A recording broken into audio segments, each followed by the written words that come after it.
Snow White by Brothers Grimm. It was the middle of winter, and the snowflakes were falling from the sky like feathers. Now a queen sat sewing at a window framed in black ebony, and as she sewed she looked out upon the snow. Suddenly she pricked her finger, and 3 drops of blood fell onto the snow. And the red looked so lovely on the white that she thought to herself, "If only I had a child as white as snow, and as red as blood, and as black as the wood of the window frame." Soon after, she had a daughter, whose hair was black as ebony, while her cheeks were red as blood, and her skin as white as snow. So she was called Snow White. But when the child was born, the queen died. A year after the king took another wife. She was a handsome woman, but proud and overbearing, and could not endure that anyone should surpass her in beauty. She had a miraculous looking-glass, and when she stood before it and looked at herself, she used to say, "Mirror, mirror on the wall, who is fairest of us all?" Then the glass answered, "Queen, thou'rt fairest of them all." Then she was content, for she knew that the looking-glass spoke the truth. But Snow White grew up and became more and more beautiful, so that when she was 7 years old, she was as beautiful as the day, and far surpassed the queen. Once, when she asked her glass, "Mirror, mirror on the wall, who is fairest of us all?" it answered, "Queen, thee fairest here I hold, but Snow White fairer thousandfold." Then the queen was horror-struck and turned green and yellow with jealousy. From the hour that she saw Snow White, her heart sank, and she hated the little girl. The pride and envy of her heart grew like a weed, so that she had no rest day nor night. At last she called a huntsman and said, "Take the child out into the wood. I will not set eyes on her again. You must kill her, and bring me her lungs and liver as tokens." The huntsman obeyed and took Snow White out into the forest, but when he drew his hunting knife and was preparing to plunge it into her innocent heart, she began to cry, "Alas, dear huntsman, spare my life, and I will run away into the wild forest and never come back again." And because of her beauty, the huntsman had pity on her and said, "Well, run away, poor child. Wild beasts will soon devour you," he thought. But still he felt as though a weight were lifted from his heart because he had not been obliged to kill her. And as just at that moment a young fawn came leaping by, he pierced it and took the lungs and liver as tokens to the queen. The cook was ordered to serve them up in pickle, and the wicked queen ate them, thinking that they were Snow White's. Now the poor child was alone in the great wood with no living soul near, and she was so frightened that she glanced at all the leaves on the trees and knew not what to do. Then she began to run, and ran over the sharp stones and through the brambles, while the animals passed her by without harming her. She ran as far as her feet could carry her, till it was nearly evening. Then she saw a little house, and went in to rest. Inside, everything was small, but as neat and clean as could be.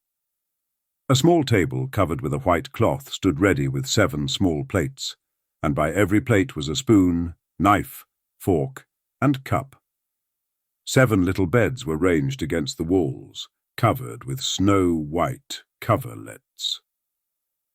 As Snow White was very hungry and thirsty, she ate a little bread and vegetable from each plate, and drank a little wine from each cup, for she did not want to eat up the whole of one portion. Then, being very tired, she lay down in a bed, but none suited her. One was too short, another too long, all except the 7th, which was just right.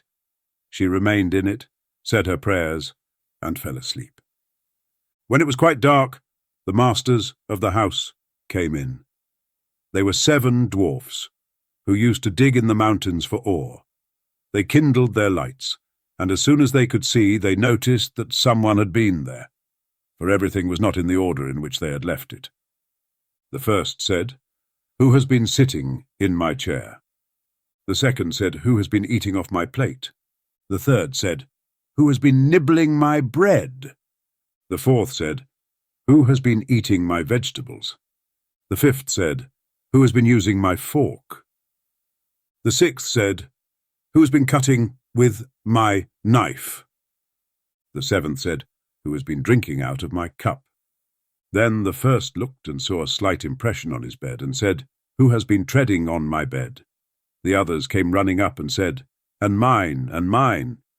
But the seventh, when he looked into his bed, saw Snow White, who lay there asleep. He called the others, who came up and cried out with astonishment as they held their lights and gazed at Snow White. "Heavens, what a beautiful child," they said, and they were so delighted that they did not wake her up, but left her asleep in bed.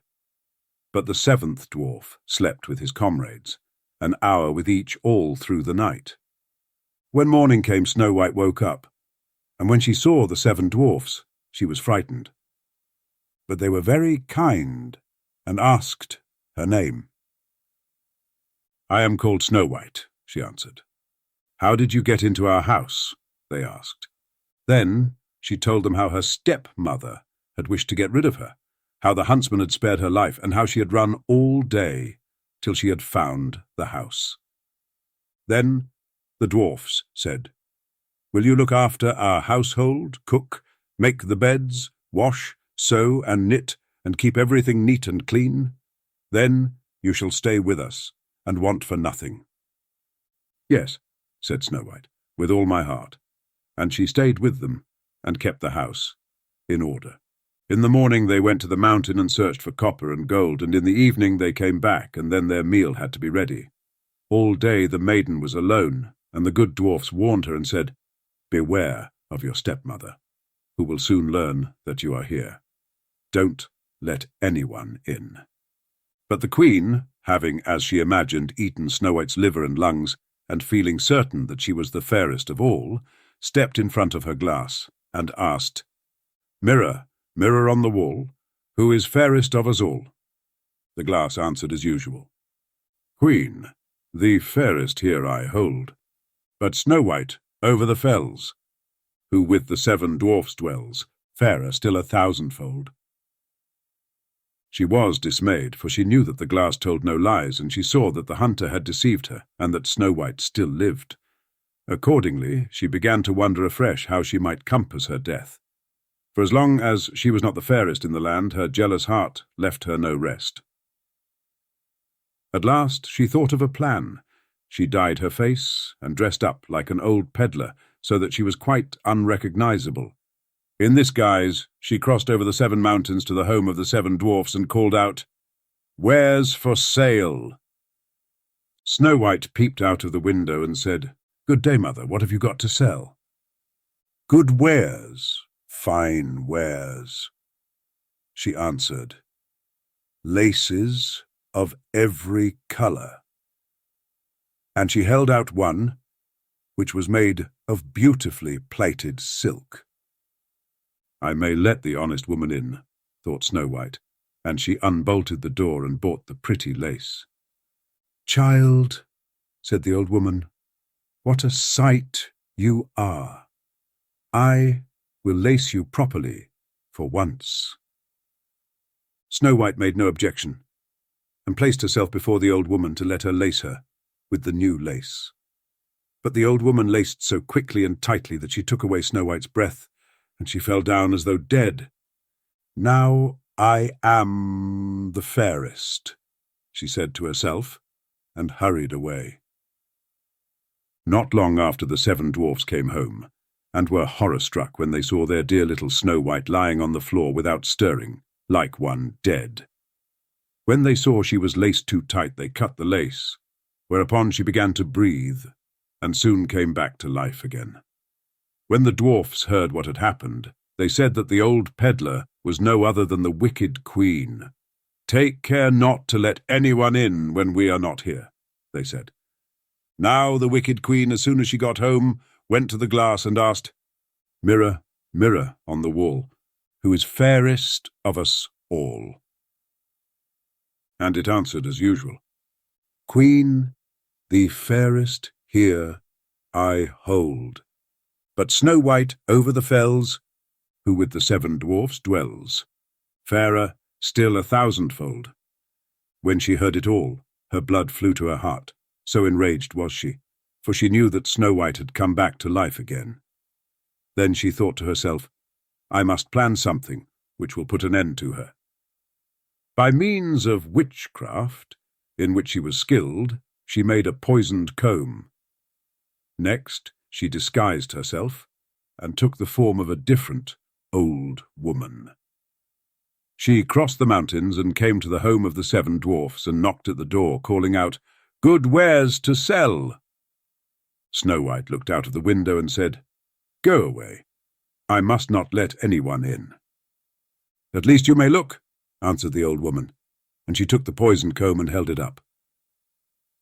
The child was so pleased with it that she let herself be beguiled and opened the door. When she had made a bargain, the old woman said, "Now I will comb your hair properly for once."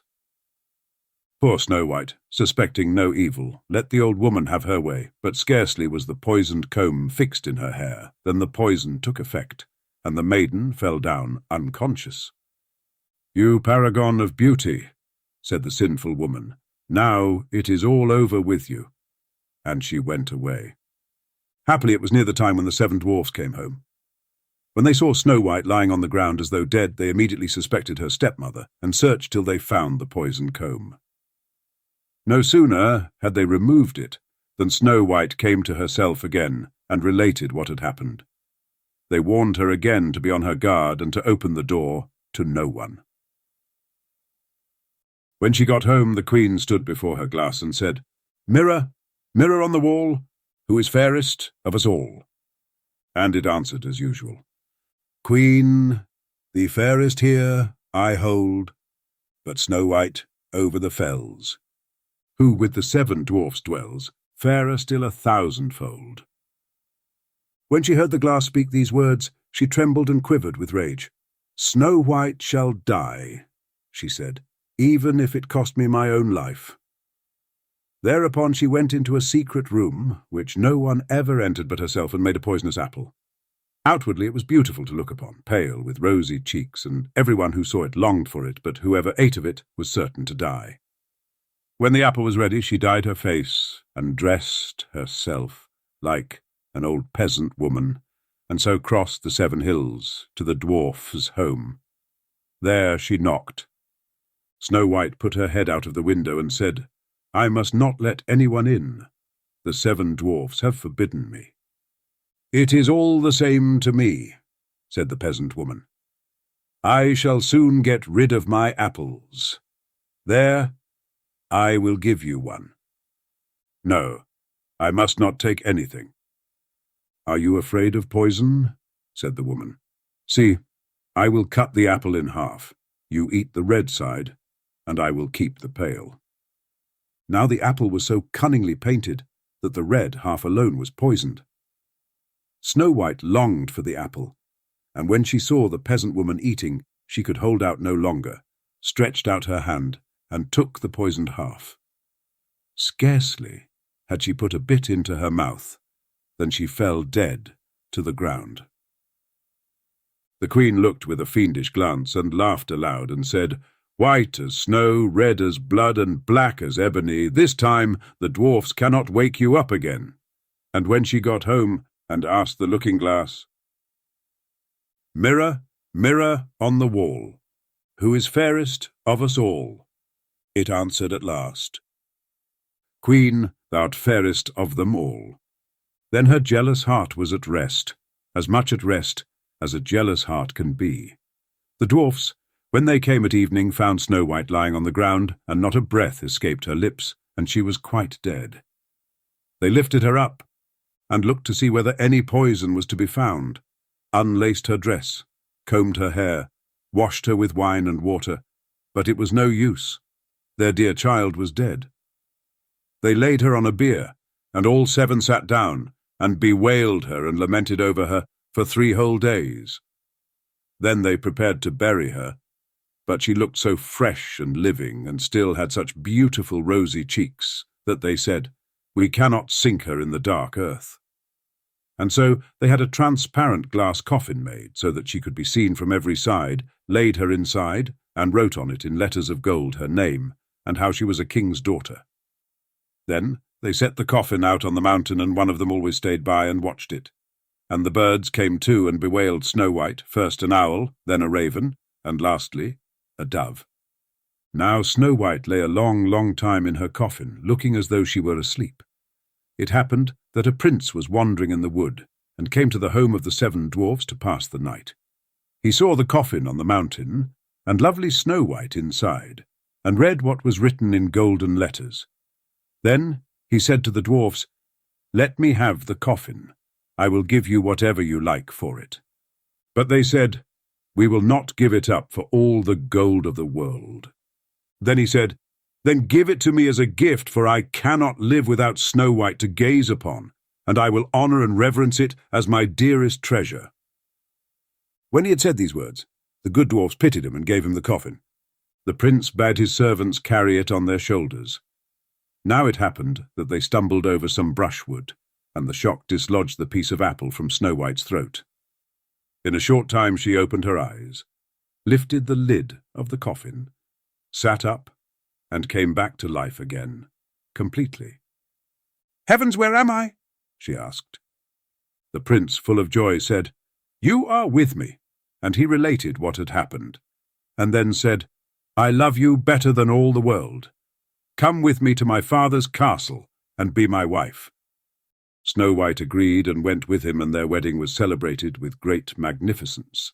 Snow White's wicked stepmother was invited to the feast, and when she had put on her fine clothes, she stepped to her glass and asked, "Mirror, mirror on the wall, who is fairest of us all?"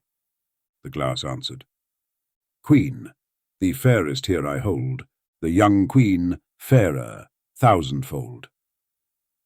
Then the wicked woman uttered a curse and was so terribly frightened that she didn't know what to do. Yet she had no rest. She felt obliged to go and see the young queen, and when she came in, she recognized Snow White, and stood stock still with fear and terror.